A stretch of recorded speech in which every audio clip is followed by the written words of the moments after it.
문종영 대변인께 좀 여쭤볼게요. 일단 두 사람은 우리가 친한계이기 때문에 또 장동혁 대표에게 쓴소리를 많이 했기 때문에 이루어진 징계다 이런 점을 강조를 하는데 당 입장은 어떠신 건가요? 네, 우선 김종혁 최고위원 같은 경우는 이제 공당의 당직자라고 한다면 그 표현의 자유가 무한대로 보장되는 건 아니거든요.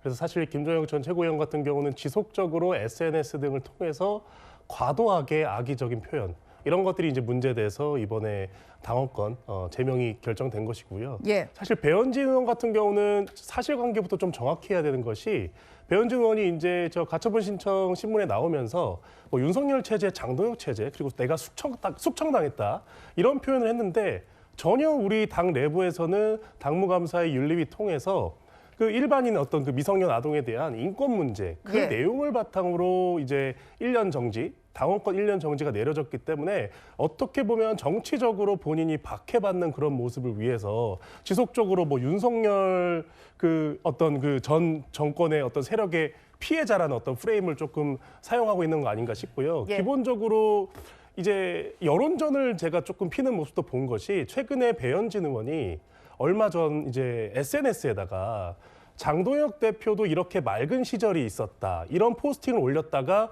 한 10분 만에 삭제를 했거든요. 예, 어제 저희 탑10에서도 다뤘던 그 사진이네요. 그렇죠. 저는 이제 네. 그런 모습들을 보면서 사실 배현진 의원이 징계당하고 이제 1년권 정지를 당한 사유는 네. 아동에 대한 인권 문제인데 오히려 이런 이슈를 자꾸 정치적인 어떤 피해로 돌리려는 건 아닌가라는 생각을 네. 충분히 저희 당 입장에서는 해봄직할 만합니다. 지금 배현진 의원은 서울시당 위원장이었는데 당원권 정지 때문에 시당 위원장직을 할 수 없는 상태인데요. 이런 소식이 좀 전해지고 있습니다. 공석이 됐다 보니까 서울시당을 사고시당으로 지정을 해서 당대표가 직무대행을 임명하는 방안을 검토 중이다. 이런 소식이 전해진 건데요.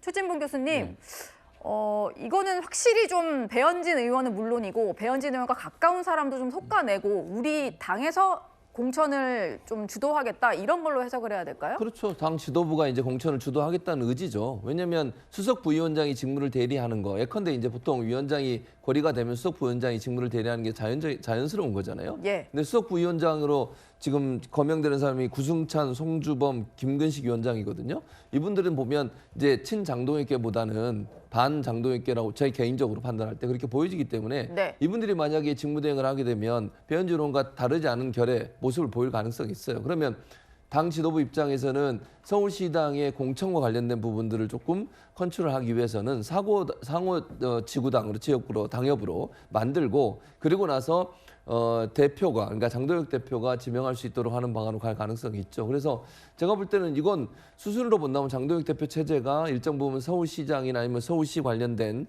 뭐 기초단체장이든 아니면 뭐 지방 의원들이든 이런 분들에 대한 공천에 직접적으로 개입을 하겠다는 의지를 표명한 거라고 생각해요. 네. 어떻게 결론 날지 모르겠지만 이것도 하나의 새싸움이 될 수밖에 없고 제가 볼 때는 중앙당 차원에서 저렇게 밀어붙이는 걸 막을 수 있는 힘이 없다고 저는 보이거든요. 그렇다고 하면 장동혁 대표 체제가 원하는 쪽으로 가지 않을까 이렇게 전망은 됩니다. 예.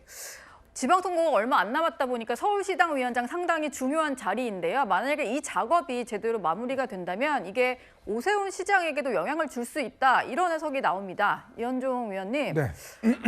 오세훈 시장을 좀 겨냥해서 압박하는 거다라는 해석도 있던데요. 그러니까 저는 참 이해가 안 되는 게 솔직히 뭐 자꾸 이제 배현진에 대한 징계가 아동 인권 문제라고 그랬는데 진짜 솔직히 그렇게 믿으시는가 모르겠습니다. 아마 상당수 국민들은 그렇게 믿지 않으실 거예요. 언제부터 국민의힘이 그렇게 아동 인권을 강조하는 정당이었다고 그것 때문에 1년을 징계를 한다? 제가 볼 땐 잘 설득력이 없는 이야기고 예. 결국은 지금 오세훈 시장에 대해서 지금 공관위원장이나 당 대표가 계속 그런 이야기를 하지 않습니까? 실적이 뭐가 있냐? 사선했는데 뭐가 있냐? 야당에서 공격할 법한 이야기를 해요.